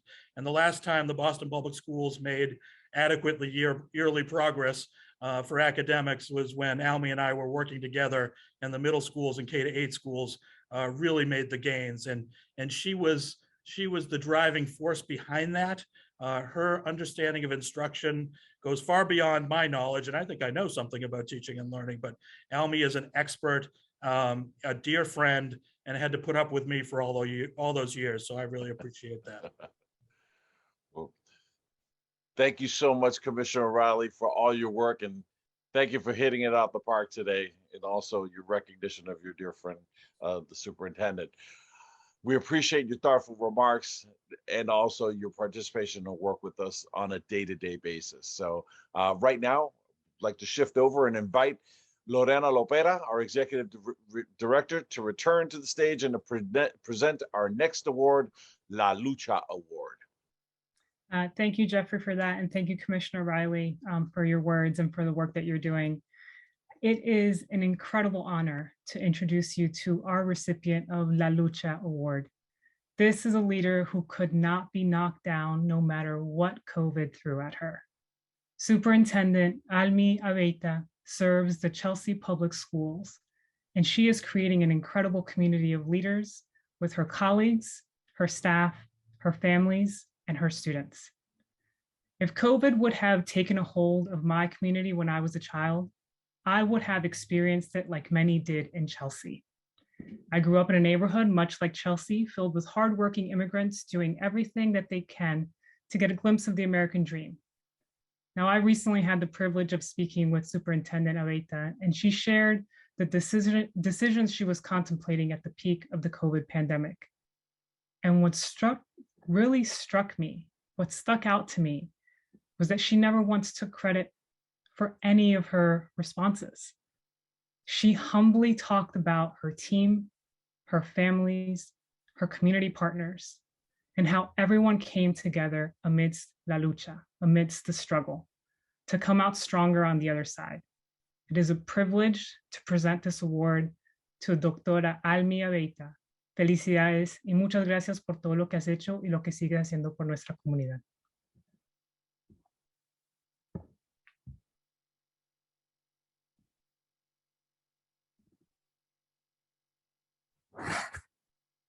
Thank you so much, Lorena. I'm so grateful. And to my dear friend, Commissioner Riley, we have struggled together, and I just love your spirit. And so I want to say thank you as well. It is an honor to receive this award. And I really don't know, at first when Lorena and Manny came to my office last week to give me the actual award, I told them, I really don't know what to say because I'm just doing the work that I meant to do and that I love doing. And so it's a labor of love. So I'll just share a little bit from my heart. It is an honor and a privilege for me to serve the students in the community of Chelsea. As I think about my journey to the superintendency, I think about the shoulders that I stand on, starting with my grandparents on my father's side who immigrated to this country from Mexico in the hopes of giving their children a better life. My father tells me stories of how he and his family worked in the fields when they first came to this country. They were full of hope. And my grandmother would tell my father, Hito, we are here so you can have a better opportunity in life and you need to do well in school. Then I think of my maternal grandfather, Procopio Hiron, who sacrificed so much to pursue a college education. He became a teacher because he believed that education was the great equalizer. I'm grateful for the legacy and dreams that my grandparents passed on to my parents and to me. I am their dream. And now I share that legacy with my students. And it is my hope that when my students see me, they see that they can do it, that it is possible. I remember one day when I was visiting a middle school, when an 8th grade student asked me, Miss, are you the boss? I just looked at him and smiled. I said, yes. Then he looked at me and said, Miss, that's really cool. It's important for our students to see themselves in leadership. In life, I believe that to whom much is given, much is required. And I also believe that as a Latina leader, I have to pay it forward and help find the gifts and talents in those around me and be the one to say, you can do it. If I can do it, you can do it. Let me help you and bring you along with me. And that's the story that I share with Blanca Restrepo, who will be recognized later from Chelsea. She was an assistant principal And we had two principalship jobs opening this 2 years ago. And I was looking through resumes and I'm like, why isn't Blanca applying for these jobs? She would be amazing. So I just said, you know what? I'm going to call her. And I called her and I was like, Blanca, why are you not applying for these jobs? I would really like for you to consider applying for one of these principalships. I think you would do an amazing job. And sometimes in life, all we need is a nudge. And I believe that that little nudge gave Blanca the courage to apply, and she is doing an amazing job, and she'll be recognized later in this program. And I look forward to seeing what Blanca is going to do in her world and her education career. And I know that one day she'll be a superintendent, and I'm expecting great things from her. So we have to lift others up and encourage others. And last but not least, I wouldn't be leading Chelsea Public Schools without the diverse school committee who hired me. And they felt that it was important to have a leader that reflected the students in Chelsea. I'm forever grateful to the Chelsea Public Schools School Committee that believed in me and entrusted me to lead. Much love and abrazos y gracias. As leaders, may we lift others up and encourage others to take a risk and lead. Our students need us more than ever. Thank you.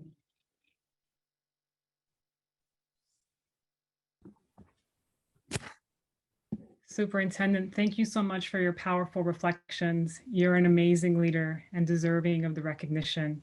Thank you for shining light on so many others and for being intentional about diversifying the educator and leadership pipelines in Chelsea, and for pulling others like myself and like Blanca up with you. I am so thrilled to be able to open up the Latinx Educator Excellence portion of the State of Latino Education. During this portion of the program, we're going to be showcasing over 30 educators who've been nominated by their colleagues, principals, district leaders, and even their superintendents. I was incredibly moved to read over the stories of how our Latinx educators really stepped up.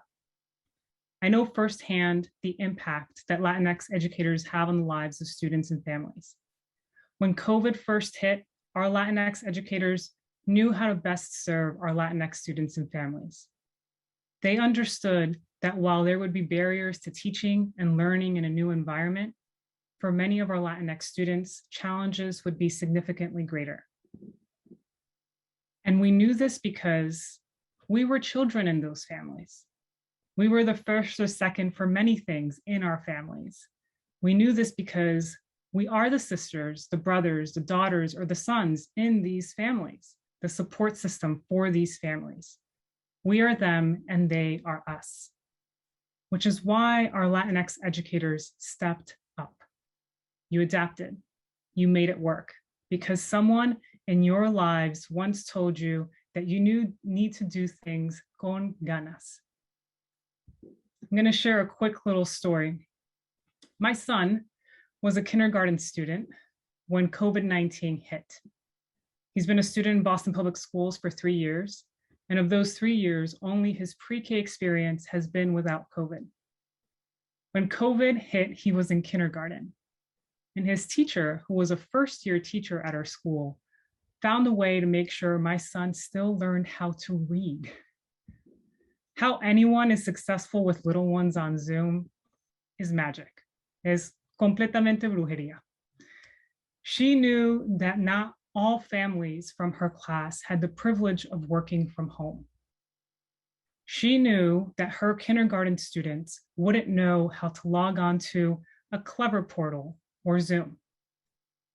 She knew that many of her students' families wouldn't be able to help little ones log on unless they were available to sit through Zoom kindergarten next to them. So what did she do? She polled her families to see what time of day her students would have class. My son ended up going to Zoom school at 5 in the afternoons. The limitations didn't stop her from finding a way to reach our students and finding a way to teach. I am incredibly grateful for this educator and for the many educators with us working con ganas for our community. I will also add that she is one of the educators being recognized today. Muchísimas gracias, Ms. Sanchez. You are the disruptors, academic leaders, the go-to for our Latino students and families, and the constant reminder that being multilingual, multicultural is a tremendous asset. You are so worthy of recognition, and I'm excited that our state leaders will be here today to commemorate your contributions to our educational systems and commonwealths. We'll be asking a group of select legislators who are able to join us today to personally read citations they prepared for the Latinx educators in their districts. I now have the distinct pleasure of introducing our incredible Latinx educators and also legislators who will be able to be with us today. So I'm going to ask Representative Jessica Ann Giannino, Senator Sal Domenico, Senator Jason Lewis, Senator Joan Lovely, Representative Paul Tucker, Representative Patricia Duffy, Senator Ann Goby, and Representative Michael Kushmarek to join me on the stage. We want to thank all those legislators who could not be with us today, but who were also able to prepare and personally deliver citations to our educators at their schools. So at this time, I'm going to ask Senator Sal DiDomenico to kick us off.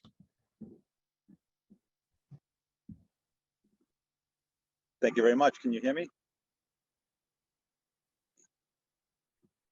Yes, we can hear you. Okay, perfect. I just wanted to first, before I read a citation for Blanca Restrepo, I wanted to also just congratulate my great friend, Dr. Alba, and thank her for her many contributions to the city of Chelsea. And as we heard, all the amazing accomplishments that she has done during her time as superintendent, coming in during the beginning of the pandemic and now having to also rebound and recover from the pandemic. So thank you to Superintendent Alba for all that you have done. And I also wanted to also congratulate Blanca Restrepo for all her contributions as well. And I wanted to read a citation from the State Senate. It says, "Be it known, State Senate hereby extends congratulations to Blanca Restrepo in recognition of your contributions to the education and engagement of Latino students and families throughout the pandemic, and your inclusion in the Latinos for Education Educational Excellence Ceremony. And be it further known that the State Senate extends its very best wishes for continued success. The citation be signed by the President of the Senate and attested to, and a copy therefore transmitted by the Clerk of the Senate, signed by Senate President Karen Spoka and myself, Senator Sal DiDomenico." And I also have citations for the Everett teachers as well. Do you want me to go through that, or you want me to? Yes, you can go ahead. Thank you. Okay, perfect. I also have citations for 2 educators from the city of Chelsea. And I also want to thank them and Blanca for their amazing work during the pandemic. And 2 out of the 3 actually were products of the high school that they now teach in that community with. So it's an amazing thing that we now have our students from these communities now teaching their own children in these communities going forward. So thank you very much for your accomplishments. And I want to also read a citation for Oswaldo Costanza and Pauline Ivaka. And again, in recognition of your contributions to the education and engagement of Latino students and families throughout the pandemic, and your inclusion in the Latinos for Education Excellence Ceremony. So thank you very much to all the recipients, and thank you to the folks that organized this. And it's a really honor for me to be here to recognize these amazing educators. Thank you so much, Senator DiDomenico. I'm going to pass the mic to Senator Lewis and Representative Giannino to recognize our educator nominated from Revere. And congratulations to Blanca, Paulina, and Oswaldo. Felicidades.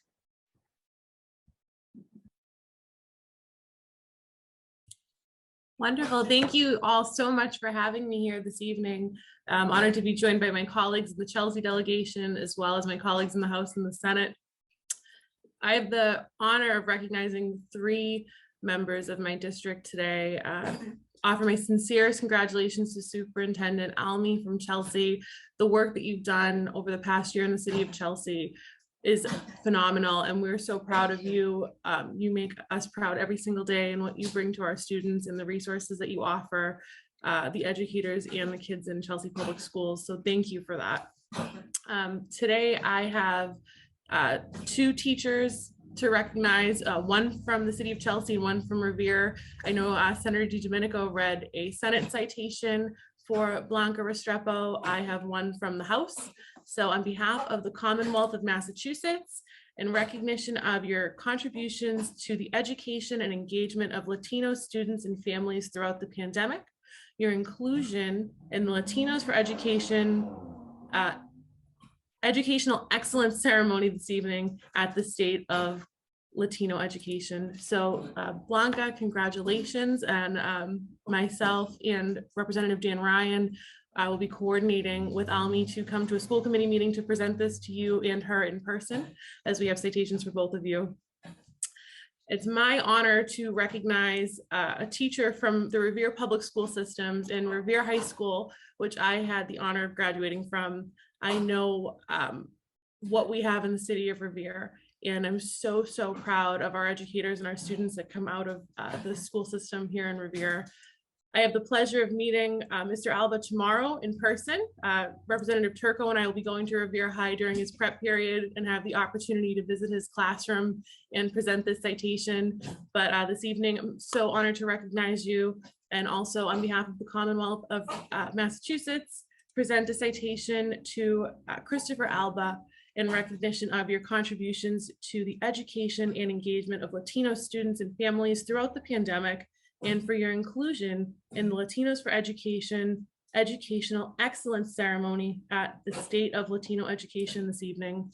Christopher, thank you for making Revere proud, and thank you for all that you do for the Revere Public School System.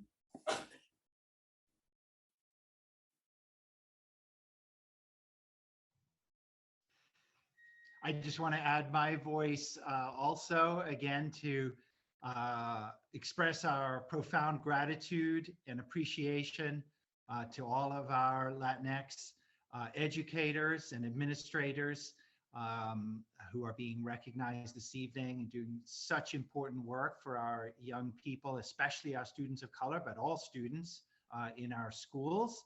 And I'm particularly recognizing Mr. Alba, who, as Representative Giannino said, teaches at Revere High School, but is a Malden resident. And so I'm proud to represent him as my constituent. And I wish I could join you tomorrow in person to also present that Senate citation, but we will have to do that virtually. Again, congratulations to Christopher Alba, and thank you, and congratulations to all of our educators. Thank you so much, Senator Lewis and Representative Giannino, and congratulations to Christopher. We are incredibly grateful for the work that you're doing. I now have the pleasure of passing it to Senator Joan Lovely and Representative Paul Tucker of Salem to recognize our Latinx educators from Salem. Thank you, and good evening, everyone. It is a pleasure to be here this evening with all of you to recognize these amazing people who support our school systems within each of our communities. And I have the honor of announcing 3 recipients, and Representative Tucker will announce 2 recipients right here in Salem. And they are receiving both House and Senate citations. So I would like to introduce the 3. Anima Pisarillo, she's the transportation assistant with the Salem Public Schools. Arabelis Luciano, the family engagement facilitator at the Witchcraft Heights Elementary School. And Stephanie Lugo, the school counselor at Salem High School. And they are all receiving both, again, Senate and House citations, which read, be it here known that the Massachusetts Senate and House hereby extend its congratulations to Anima Arabellas and Stephanie. In recognition of your contributions to the education and engagement of Latino students and families throughout the pandemic.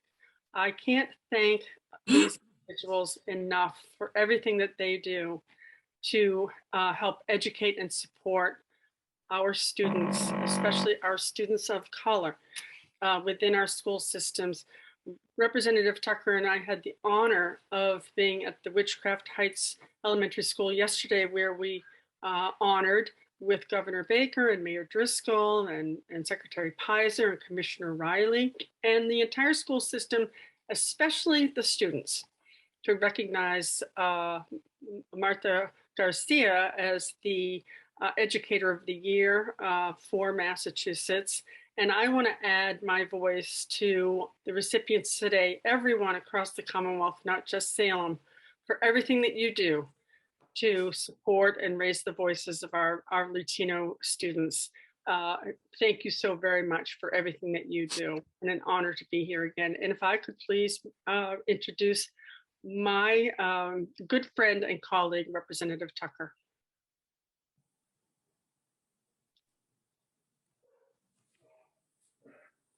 Okay. Hi there, Senator Lovely. I don't see myself yet, but am I on? Yes, we can hear you and we can see you. Great. Thank you very much, Lorena. Thank you. I appreciate it. Hey, we had a wonderful day yesterday in Salem, as Senator Lovely said. We honored Marta Garcia. And if you'd indulge me just for a moment, this has been such a wonderful last couple of hours. But Marta said something yesterday that really resonated with me, and it's very brief. I'd like to read it. Marta said, "Our accent is a superpower, the language you learned from your mother. It shows you've overcome struggles to learn another language and another culture. It's our student strength."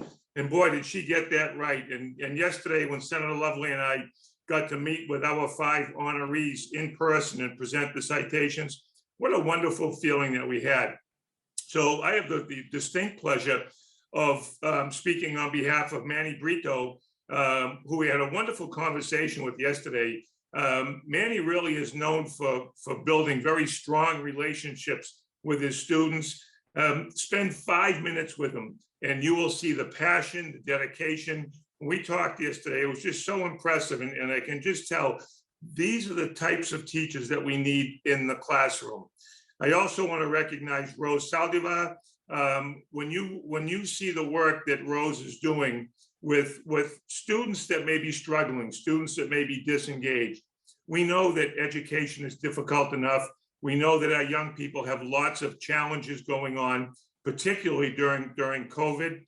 Rose has reached out and she balances really, which I think is incredible, a nurturing spirit while at the same time having high expectations. And that's just a wonderful thing for our students. All of our honorees in Salem are terrific role models. We pride ourselves in Salem on having a welcoming atmosphere, and our 5 honorees have so much to do with that. We're very proud of them. Can I also say I'm very proud of the work that Latinos for Education are doing. Chairman Jeff Sanchez, I just have such great respect and admiration for him and the work that he has done and is doing. And special shout out to Salem's Manny Cruz, who is just a superstar and does just such a wonderful job in everything he does. And Lorena, that goes for you as well. I'm very pleased to have been a part of this today. Thank you. Thank you so much for joining us, and congratulations to our educators from Salem. We are so happy that that community has you there. I'm now going to ask that Senator Ann Goby and Representative Michael Kushmerek of Fitchburg join us to recognize our Latinx educators. Good afternoon, everyone.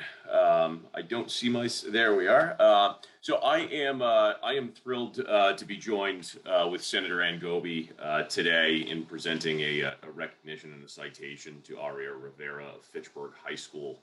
I had the chance yesterday to go to Fitchburg High and alongside the superintendent and principal and present a citation to Aria. And boy, she is just as good as they get. You know, truly, there's no one who serves as a bigger inspiration to her students and her colleagues alike than Aria. You know, she shared with me that she started at Fitchburg High in 1997 as an ESL student, and now she's here today as a department head and an educator. So it's just absolutely remarkable, the work and the transformation that she's had in her own career at Fitchburg High. And she shared with me that, you know, she started as an ESL student, went to Fitchburg State to pursue a degree in education. And I think, like so many, had to interrupt her studies because she had to rejoin the workforce and help bring an income back to her family. And she shared, you know, there were some years with eating a lot of chicken patties along those days. And again, now she's here as a graduate of Fitchburg State University, a department head and an educator, and just so truly an inspiration to the students that she educates each and every day. There is no one better, and I couldn't be more delighted to be recognizing her. And so now I want to introduce my colleague who has I believe a citation from the Senate, Senator Ann Goby. I do. Thank you, Michael, and congratulations to Aria. And I'll have an opportunity, hopefully, to see her before long. I had been a high school teacher as well, and it's not easy, but I cannot imagine anyone who has taught during this last year and a half of everything that they have been through. So congratulations to all the educators that are there. And I'm going to be in your town on Saturday. So hopefully I'll meet up with Aria on that day. But on behalf of the State Senate and the House, also would like to recognize you for your contributions to education engagement, Latino students, and your inclusion, Latinos for Education. It's Educational Excellence Ceremony. This is a really big deal, and I'm absolutely thrilled to be here with you. So congratulations to Aria and to all the recipients tonight. Congratulations. Thank you so much, Senator Goby and Representative Kushmerek. I'm now going to see if we've been able to locate Representative Duffy. And if we have, I'd invite her to the stage.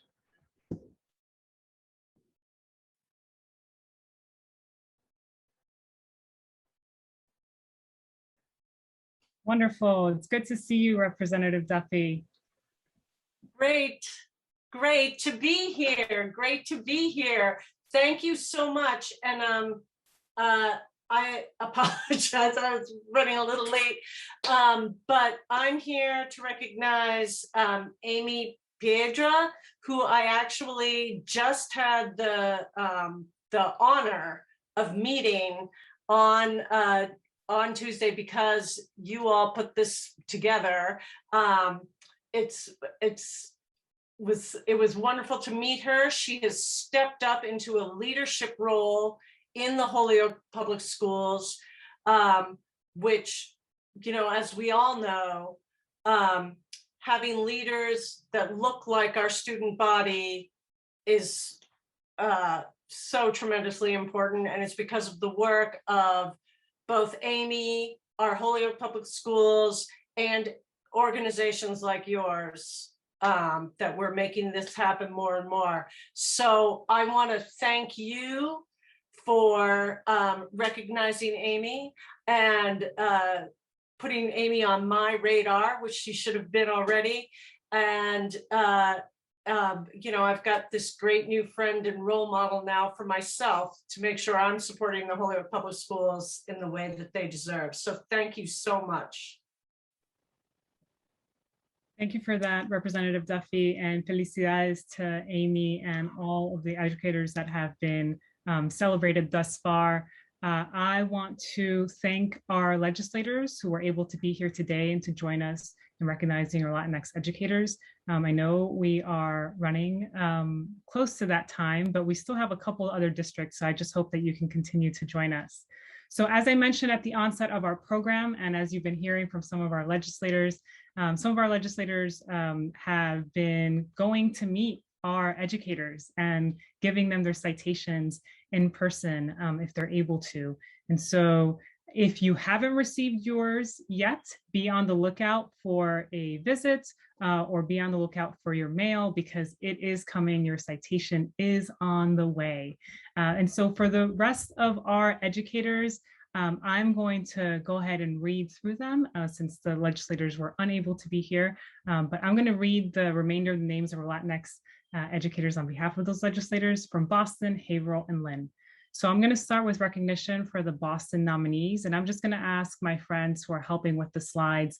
I'll tell you next slide so people get a moment to read through it.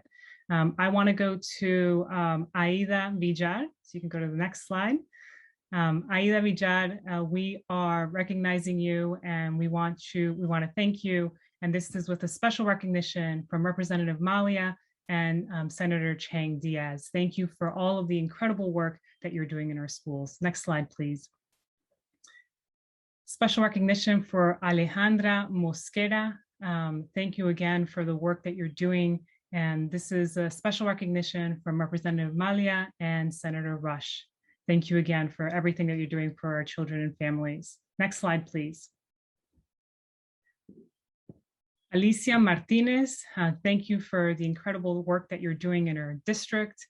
This is with a special recognition from Representative Malia and Senator Chang Diaz. Thank you again. Next slide, please. Ana Contreras, thank you for the work that you're doing in our Boston Public Schools with a special recognition from Representative Malia and Senator Chang Diaz. Next slide, please.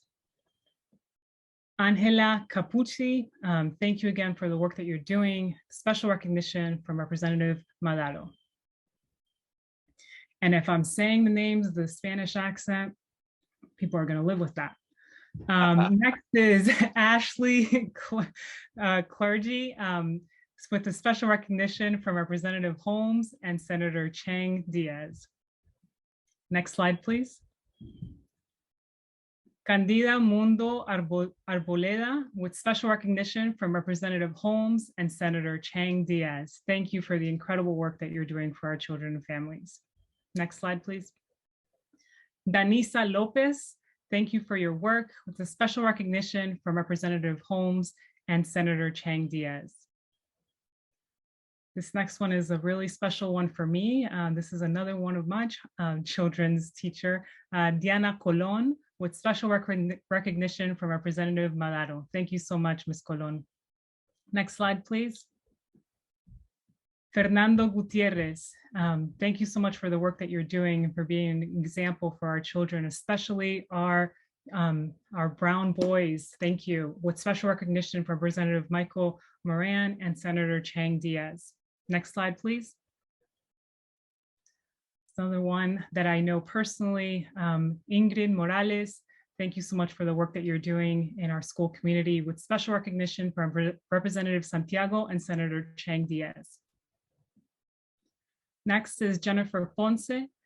Thank you so much for the work that you're doing. Special recognition from Representative Honan and Senator Di Domenico. Thank you again for the work that you're doing.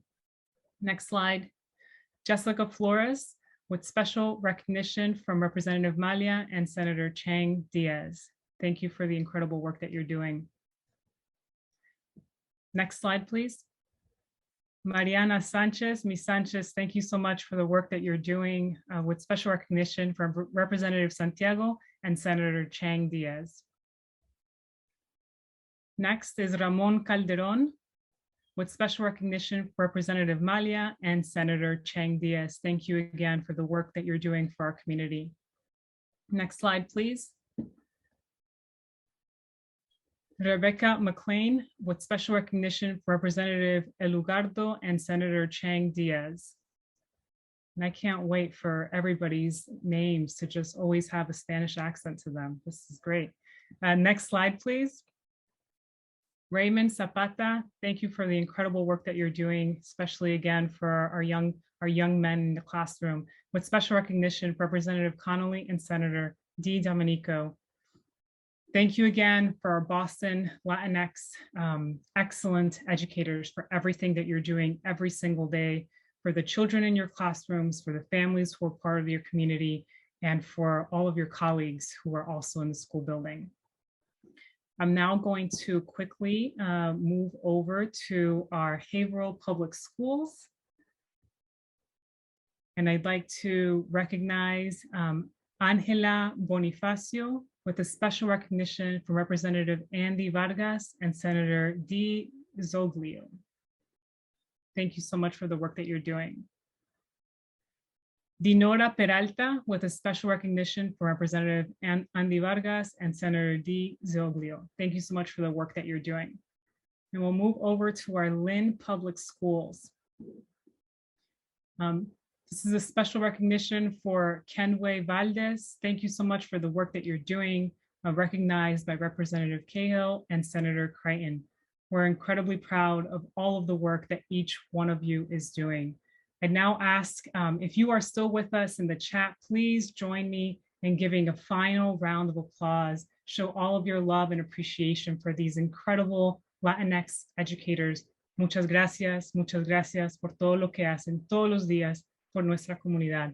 And thank you for those of you who've joined us, for supporting our Latinx champions, for coming together and knowing that we need more of these very same people in our classrooms, and we can do that together with the Educator Diversity Act. I'm going to pass it over to Jeffrey, and he will give us the last few words. Thank you so much. Thank you, Lorena, and thank you so much, everyone, for participating here today.